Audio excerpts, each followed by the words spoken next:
Hi, everyone. I'm Tran Bowie. Thank you so much for joining us this afternoon. So I have moved a few times, actually 3 states in 10 years. We've had to look at location and schools and activities and the nearest grocery store. All of this can be so overwhelming, but imagine what it's like during the quarantine.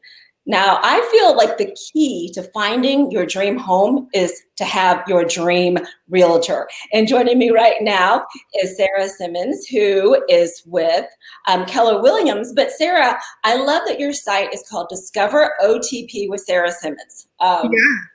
And so I moved to Atlanta 5 years ago. So I was not down with the OTP. I did not know about it until people started talking about it and I started seeing it on shirts and stuff. So please explain that.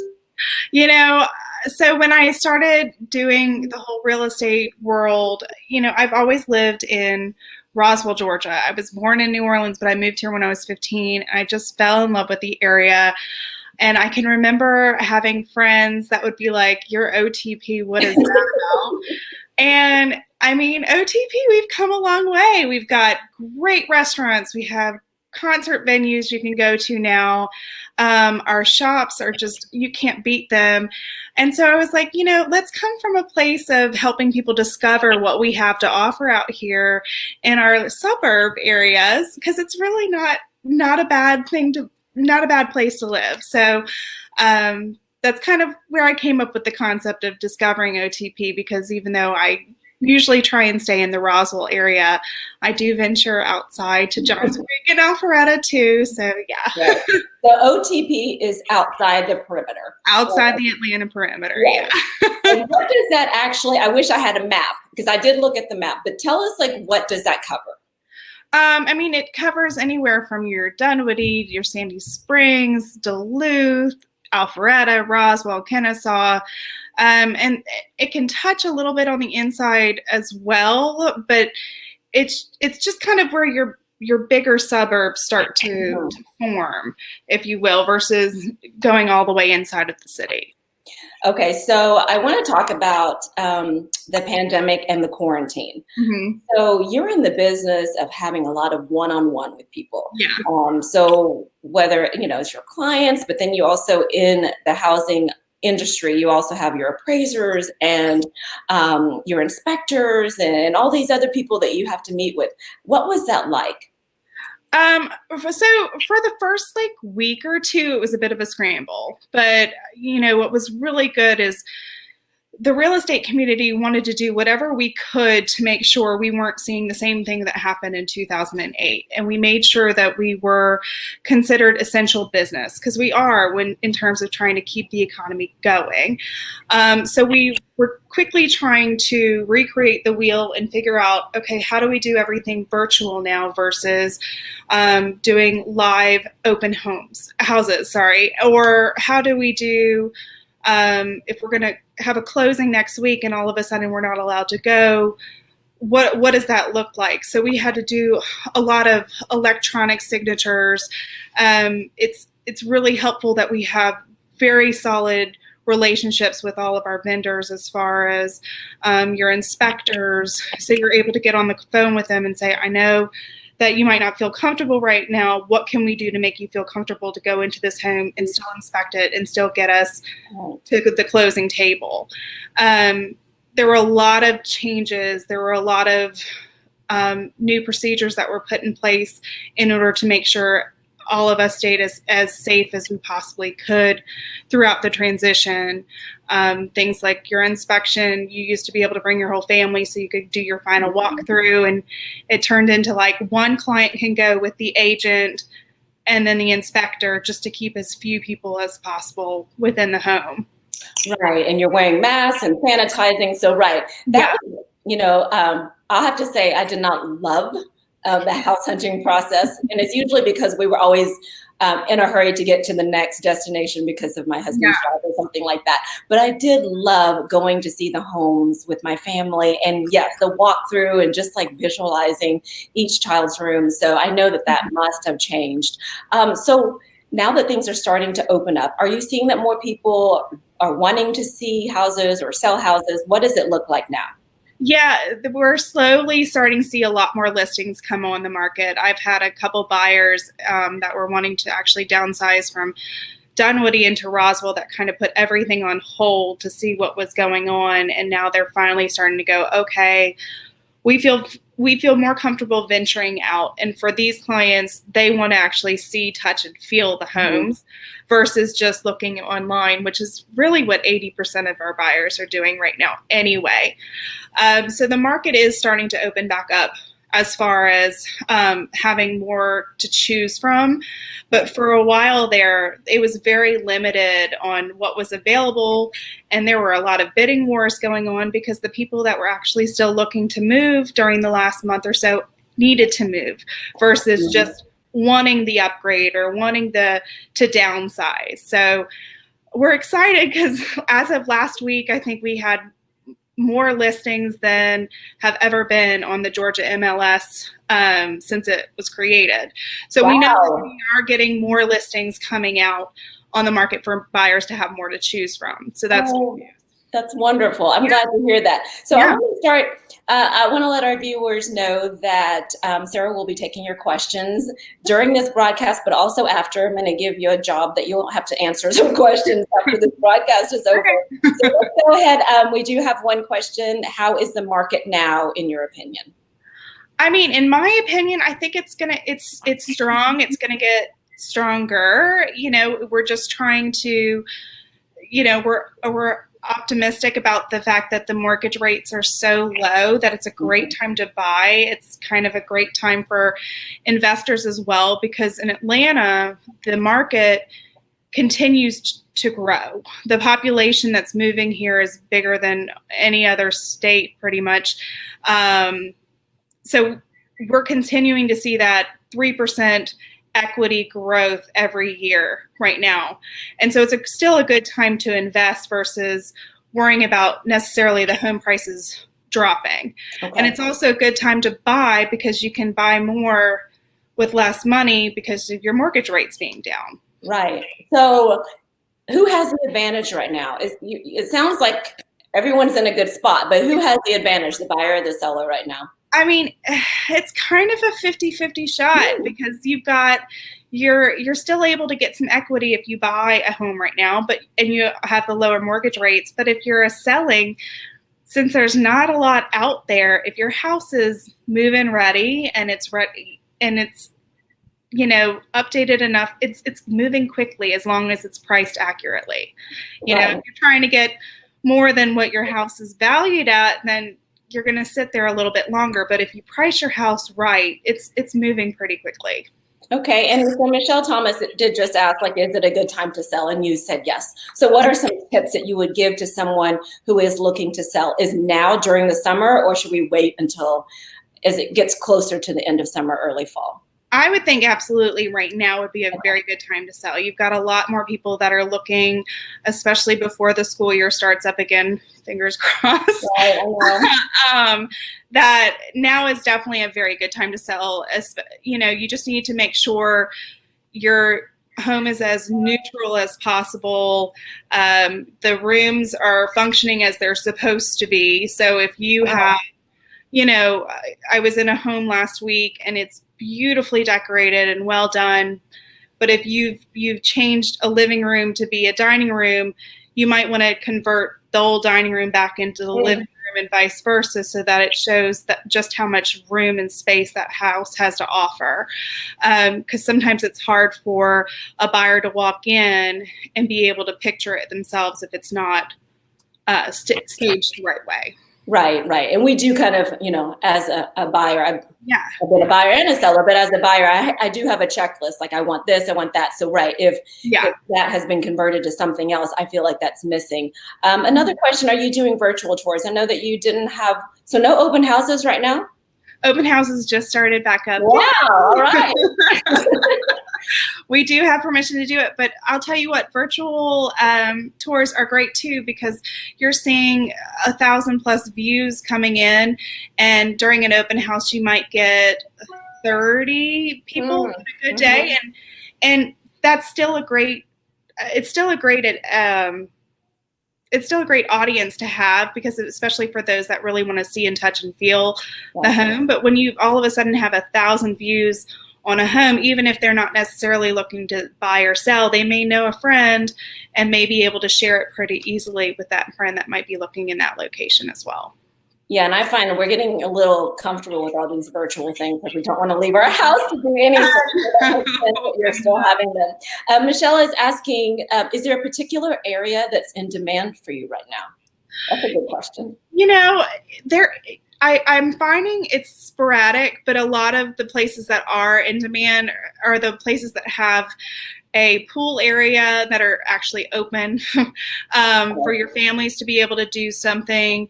And you know, neighborhoods that have either good play areas or outdoor space that you can go to is another like space that you're seeing a lot. I think after we've kind of been all forced to stay inside or stay to our home and neighborhood, people are starting to figure out, okay, what's it going to look like if we get forced to do this again? We want to make sure we're actually in an area where we can get out and explore and do things without having to worry about your different areas being shut down. You know, and that's really interesting that you mentioned that, because I feel like since we've had to stay home, I feel like I value my home more now. So the things that, you know, maybe we thought were important are not as important, and the things that we kind of ignored, or so I did not take advantage of my backyard or the patio area as much, because I was always like here in the kitchen. And so are we, now that people are going back and looking at houses again, are they seeing are they looking for something different? Because like what you were saying, they're valuing other things as well. And what you mentioned was like things in proximity, like parks and stuff like that. Yeah. And truly, like, being in Atlanta, it's hard to always find a level backyard. So if you can find something like that where the trees have already been, you know, removed, or you have grass or green space, it's definitely a bonus, you know, just so that's one less thing that you have to do as a buyer when you move into a home and spend the money on. It's definitely it can be really expensive. I know that we were looking at doing it in our own backyard. Luckily, we have a very large front yard, and we're on a cul-de-sac, so it's not 100% necessary, but it was definitely something where my husband and I were finally like, well, maybe this will be the time where we need to start focusing on the backyard a little bit. Of course, now that things are opening up again, we're like, maybe we don't have to do that. There is another, must-dos for preparing your home for viewing. So I remember for viewing, it was like, take everything off the counters, move it away, minimalist. What are some tips?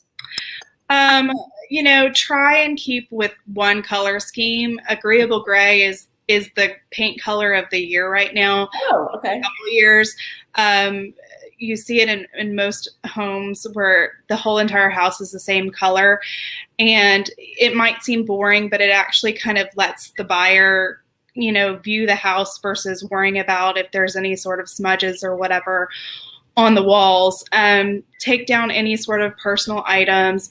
It's okay to have a couple things here and there, but, you know, a lot of times we get kind of into a, you know, where we love a certain design, and then we kind of go like full throttle into it. I think at one point in time, I love fleur-de-lis, and I think we had over like 60 of them in our house. And that was just a little bit too much, but like, I love it, right? Fine. But if I were going to sell the house, then I would definitely have to like declutter that a little bit, because not everybody else might have the same take on decor. So as much as you can, clean off your countertops, clean out some of your closets, at least declutter like half, so that when people go and open your pantry, when they open your closets, when they open the drawers, and they will open everything, believe me, they're not going, oh, these people are already at full capacity, I'm going to run out of room and no.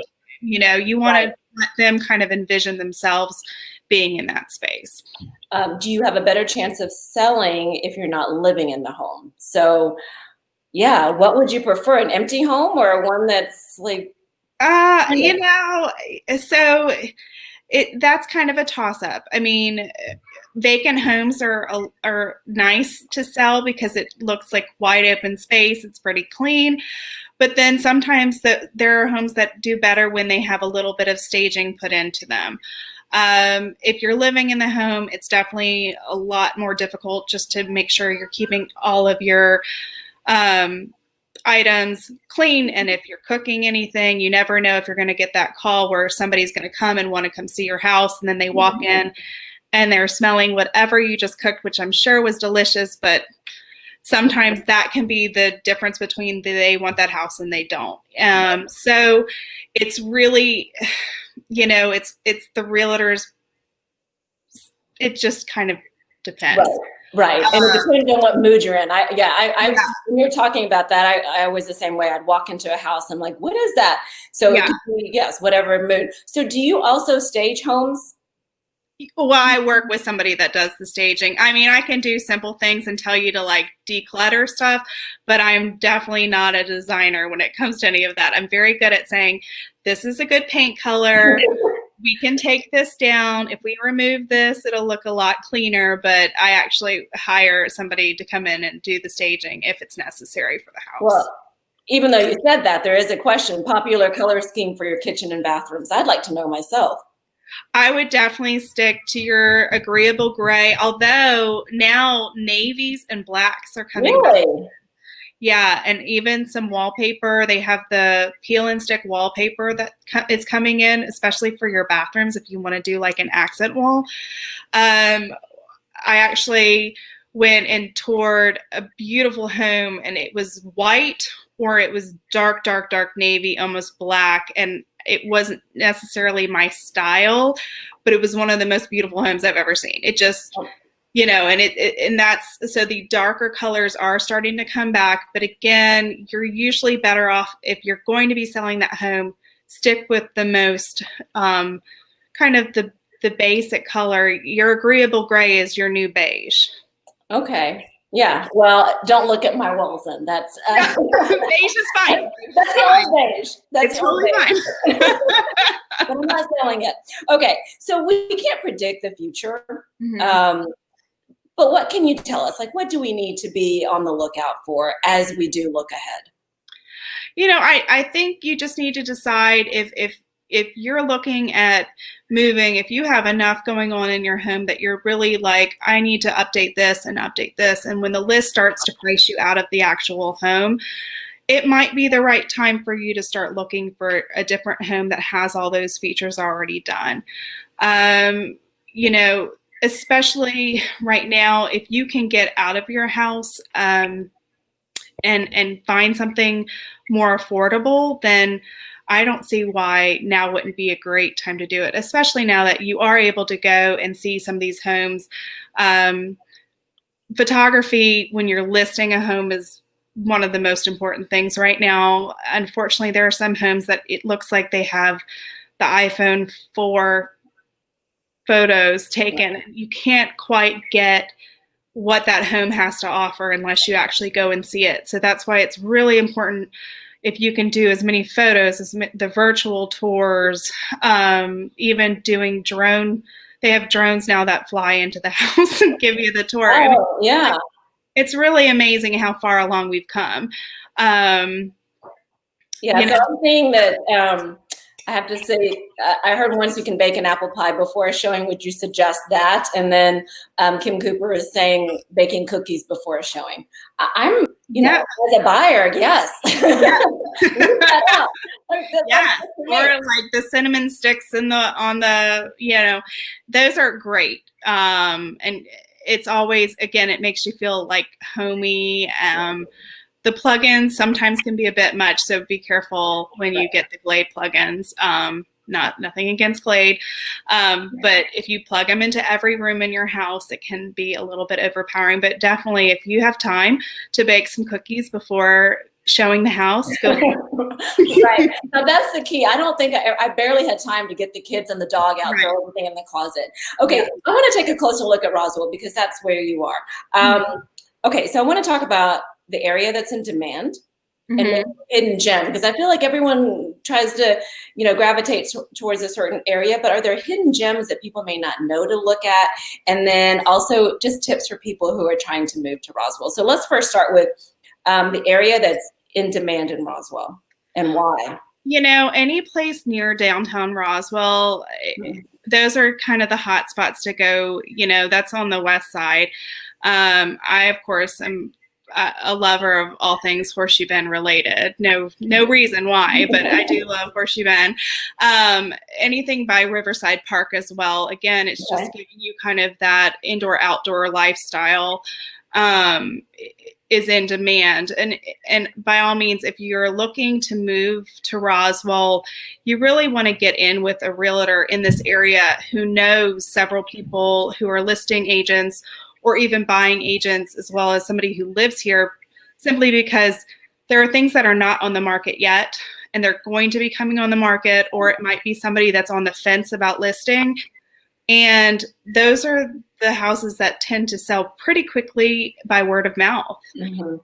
So it's really important that if there's an area that you're looking for, get invested with a realtor who has good, solid relationships built that can help give you a little bit of a leg up, if you will, against the competition that's buying in that area. So those that you listed, would you consider those hidden gems as well? Yeah. Oh, yeah. So those, you're, and I never, Riverside was not mentioned, that was not something we had considered, but I actually, strangely enough, I was just there today with some friends who are watching right now. So I would love to live over there. It's definitely closer. You can be on the Chattahoochee and go tubing and all that. So tips for people who are moving to Roswell. Again, I would just try and get in touch with, different neighbors that already live in that area, or realtors that work specifically in that area, to see if they even have a listing coming up themselves, or if they can make calls around. One of the things that I try and do for most of my buyers is I actually just call the agents of whatever neighborhood it is that they really love. And I try and find out what's coming on the market, what's not on the market, and what, if they either have a listing coming up, or I'll just call other people that I know have lived in that area to find out if they know if a neighbor's going to be selling or anything.